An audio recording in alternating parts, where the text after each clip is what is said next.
we bring to you the southern state of Karnataka. Located in the renewable energy sweet spot with good amount of sun and wind, Karnataka has taken great strides in incorporating renewable energy into its power mix. In fact, it's the only state that has realistically come close to achieving 100% renewable energy. Policies such as open access, solar energy park development, bringing forth hybrid wind solar development, and reducing its coal import dependence have helped the state to bet big on renewable energy. Additionally, the state simplified land procurement for solar energy plants through identifying land patches where agriculture has not been very profitable and has arranged to provide farmers with fixed payments for a year in exchange of the land, which, by the way, has paved the path towards development of the 2 gigawatt Pavagada Industrial Solar Power Park. Now, today on Renew Power presents Pathway to a Fossil-Free India, we have with us the Chief Minister of the state of Karnataka, Mr. Basavaraj Bommai, followed by two other interesting segments with the CEO and Chairman of Renewpower, Mr. Sumant Sinha. First up, welcome and thank you so much for talking to us, Mr. Bommai. Sir, could you please share some of the features of the state's policy which will help the state attract investors from around the world? Yeah, see, Karnataka is blessed with a lot of wind corridors and new technology coming into windmill manufacturing. We are able to harness to the maximum extent, and as well as the solar source of energy, that is sun energy, is also there for almost 300 days. So a huge production in solar and wind is there. Almost 50% of our total production of 30,000 megawatt we are having with renewable energy and clean energy. The challenge is regarding storage of this energy, and second is to utilize this energy at the peak hours. Now, for that we are coming out with a new policy where not only clean energy, a new technology in energy has to be adopted, especially storage in terms of manufacturing of solar energy, as well as storage to be utilized for hydroelectric power also. Through that, we will be able to have a very clean energy and a sustainable energy. So we are going to have a unique policy where we invite people to come and invest in this energy activity, both in manufacturing of clean energy as well as storage and utilization of those energies. So we have already taken few steps, and ultimately we are going to come out with a clear policy where we encourage people to do this. And second one is regarding energy with ethanol. And as we all know, ethanol is a byproduct of sugarcane, and we have got huge number of sugarcane factories. So through ethanol, which is a Government of India policy, we are going to have the clean energy, and we are also into the latest high-tech hydrogen, utilizing hydrogen for the energy, and all these things will come in our new renewable energy policy. So what is the state's view on battery storage and hydrogen, both of which are emerging areas and need state support?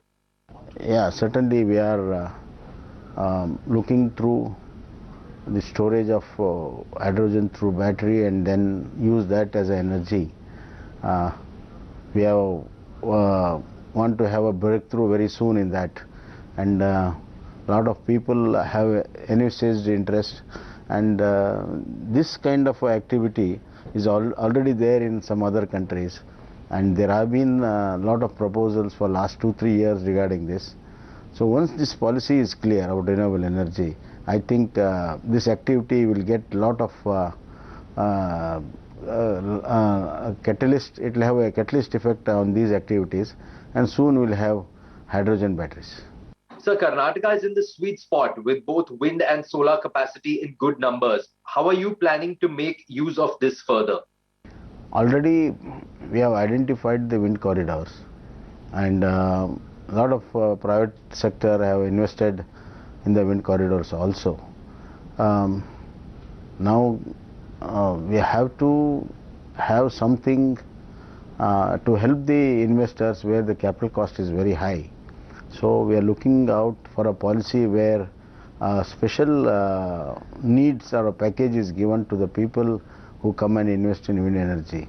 And there is a potential to produce more in the wind energy and harness the wind energy. We are going to support that. Well, thank you, Mr. Bommai, for talking to us and for sharing your vision of Karnataka and the renewable energy sector in the state. Thank you so much for talking to us. We are now joined by Mr. Sumant Sinha, the CEO and Chairman of Renewpower. Mr. Sinha, now you've been one of the early investors in Karnataka. So give us an idea of the business and the potential that you see in the region. Yeah, Sumit. So, Karnataka is one of the states in India that is actually abundantly blessed with both good land, wind resource as well as solar resource.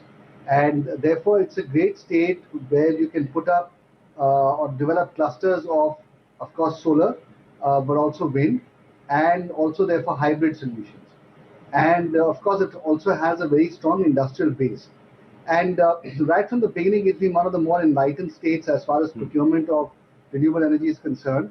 And so, therefore, Karnataka actually is probably one of the two leading states in India right now in terms of renewable energy installed capacity, with almost, I think, 15,000 megawatts of installed renewable energy capacity in the state, which is almost 15% of the total installed in India.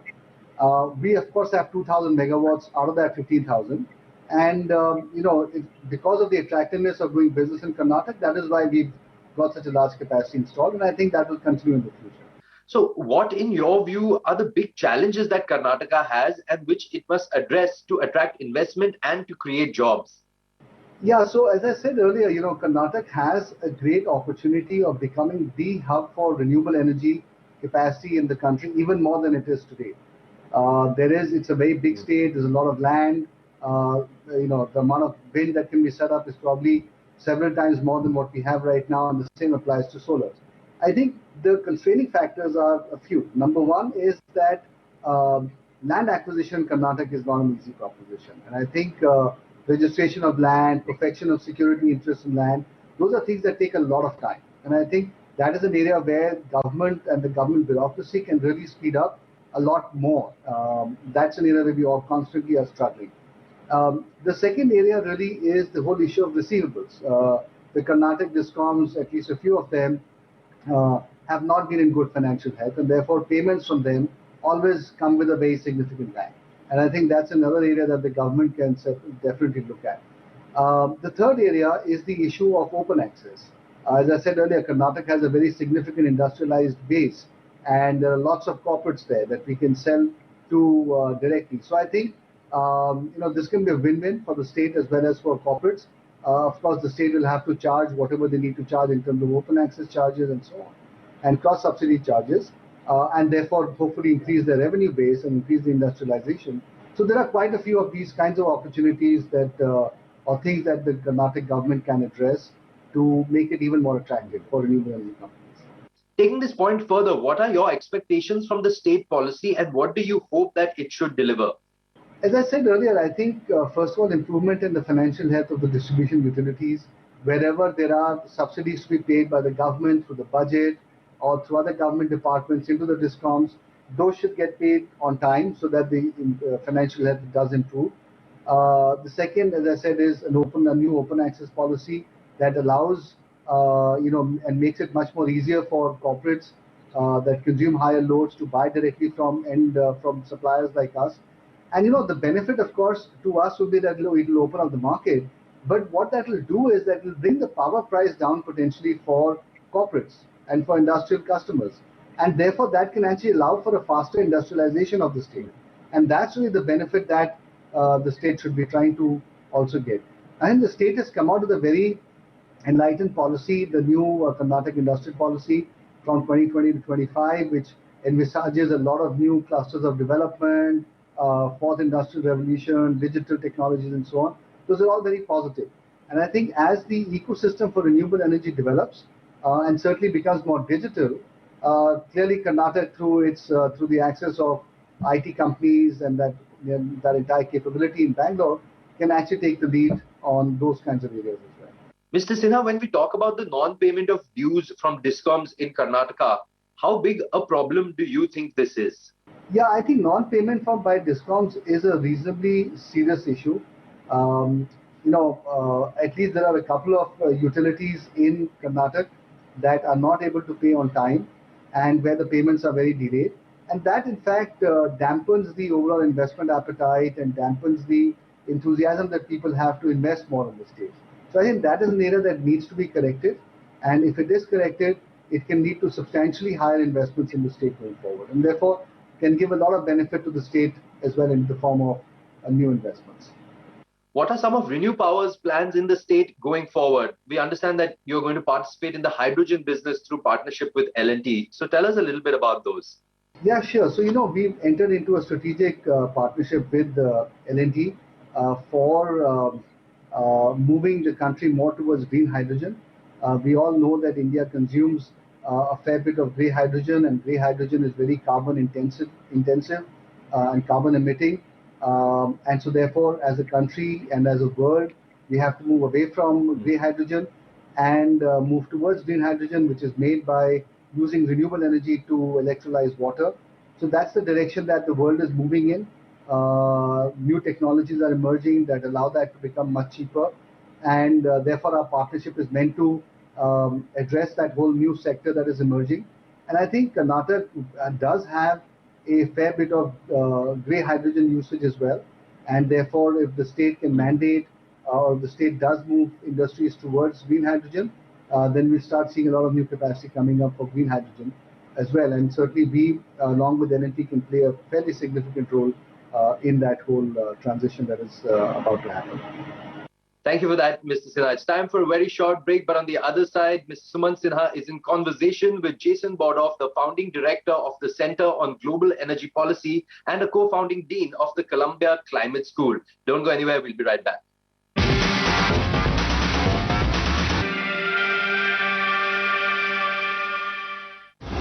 In association with Hetic Fittings, make your furniture work beautifully.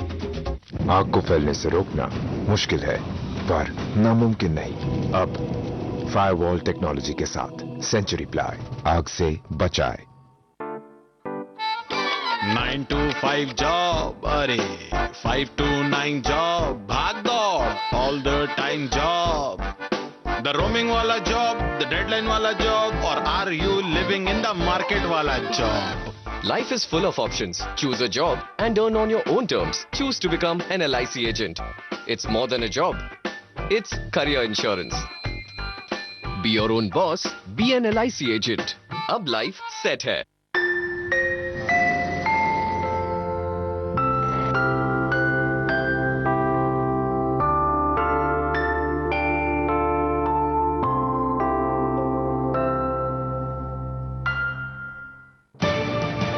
As India becomes pivotal in the battle against climate change, I will take you on a journey of India and its many states to witness this amazing transformation. Almost 50% of our total production of 30,000 megawatt we are having with renewable energy.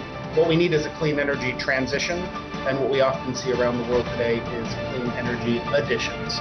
Renew Power presents Pathway to a Fossil-Free India on these timings only on ET Now.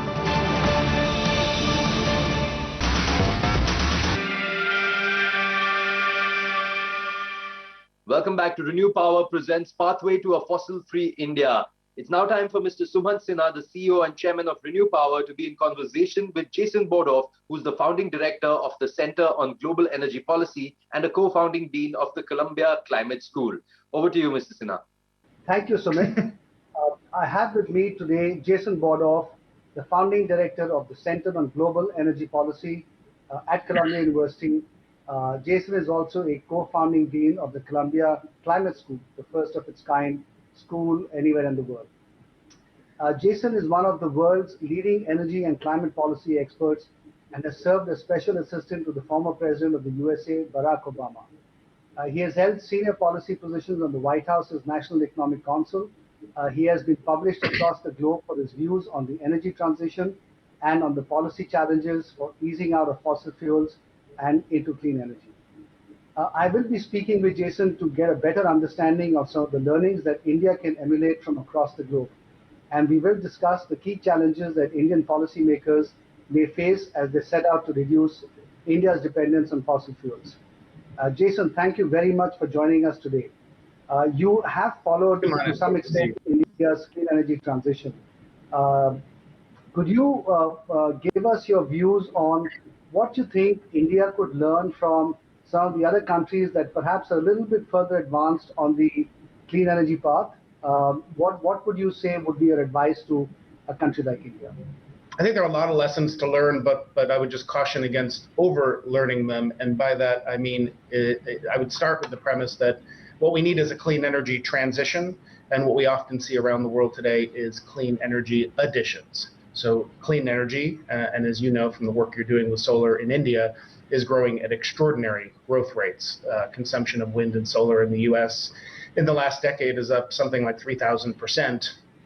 But consumption of natural gas, electricity is up. Coal is rising right now in response to higher gas prices. So, and the total volumes there, the total BTUs, the total emissions are larger than the total in renewables. So energy use continues to grow, and therefore, even though carbon emissions in the U.S. power sector have declined in the last decade, they're nowhere near where they need to be to put us on track for something like 1.5 degrees Celsius warming. That being said, there are certain things that countries, I think, can do that, if adopted in India, I think, with humility, you know India much better than I do, of course, could help speed up renewable energy penetration. So one is policy incentives to deploy renewable energy at scale as necessary, so these technologies can become competitive with market incumbents. The second is regional integration through long-distance transmission lines and through market integration that can ease the introduction of renewable energy by reducing the burden of variable generation, limiting curtailment, letting regions collectively balance their power supply. I know India has a nationally connected grid, but each state controls its own grid and typically procures power through bilateral contracts. So more cross-regional trading might be helpful. We've seen that in the US. Planning, medium and long-term planning for renewable energy integration can ensure these power sources are brought on board with minimal disruption to the grid. And then you need regulatory certainty in the renewable energy space. We've seen canceled tenders and delays with permitting and grid connections. Grid connection processes then negatively impact clean energy investments. And then finally, I would just note R&D. This is something India, is very strong at in technology, and that could play a large role in the deployment phase of technology development as well as the basic research early on, because we need to continue to advance these technologies, not just solar and wind, but also storage, long duration storage that can last for days, weeks, and seasonal variation. Of course, we all know that one of the solutions to climate change will come from technology development and evolution. And technology has been moving at a very rapid pace. Are there any specific technologies that come to your mind that you think would be game changers in the clean energy space as you sort of look forward into the future? Well, the one I just mentioned, maybe I'll start with, which is storage. I think to unleash the power of solar and other intermittent renewables, we need to continue to expand storage. Part of that is we have grid-scale utility storage today that is becoming more and more cost competitive, but we still don't have the long-duration storage that we need to handle intermittency over very long periods of time, days or weeks at a time when the sun or wind may not be there, or when you see large fluctuations in demand because of different seasons when it's hotter and cooler. So I think we need innovation there. Space cooling, with the type of economic growth, I don't need to tell you that we're seeing in countries like India, also with the warming that we are already seeing and will continue to see, there's going to be increased demand for space cooling. And that is a huge consumer of energy. So improvements in efficiency there and improvements in technology can really make a big difference. Transport, I think we will see electrification of passenger cars continue to grow at very large growth rates. We still need more innovation to figure out what the solutions will be. Passenger cars are only about 20 or 25% of oil demand. We need to continue to see innovations for heavy-duty trucks, which is harder to electrify, but maybe we can do it. Although there are other solutions too, like fuel cells. And then, of course, aviation and shipping and other parts of transportation. And then continue to improve on existing technology, drive the costs down, get to scale. And these all need to be paired with policy that would support them. They can't stand alone. Yeah, and one thing that we're hearing more and more buzz about now, and certainly we as a company are trying to examine the possibility of it, really is the area of green hydrogen. And that seems to be emerging as somewhat of a bridging fuel between renewable electricity and the broader energy ecosystem on the other hand. What are your thoughts about that, and what's happening in the US as far as green hydrogen is concerned? Is it really moving rapidly there as well? It is. There's a huge amount of interest. It's a major area of focus and priority for us here at Columbia in our research, not just on the technology, but the permitting, the policy, the regulatory regime, the new business models that you would need. And I think if you look at what scenarios would look like that get us to net zero globally, I think most of those show you're going to need a significant role for hydrogen. Hydrogen is sort of like the Swiss Army knife of decarbonization. It can do lots of different things. It can play a role in the grid for long duration storage, I mentioned a minute ago. It can help with heat, and it can even use the existing energy infrastructure, the natural gas infrastructure. If you have low or zero carbon fuels, you can put into that. And then, of course, for heavy industry, how do we do things like steel and cement that require very high temperatures to burn at? So I think there's immense promise for hydrogen as one of the fuels of the future. We have a lot of work to do to bring down the cost of electrolyzers. It uses huge amounts of energy and electricity, so you need places with really abundant renewable energy, and then you need to continue to drive down the cost of solar, which is what you're doing every day. And this is something that's being promoted, as Anani tell you, in India. Prime Minister Modi launched India's national hydrogen mission a few months ago. Plans to build out renewable energy to support a green hydrogen economy, and there are many other countries like Chile and others that are trying to do the same. Okay, great. And tell me one more thing. You talked at the beginning of your answer to the last question about all the work that you all are doing at Columbia.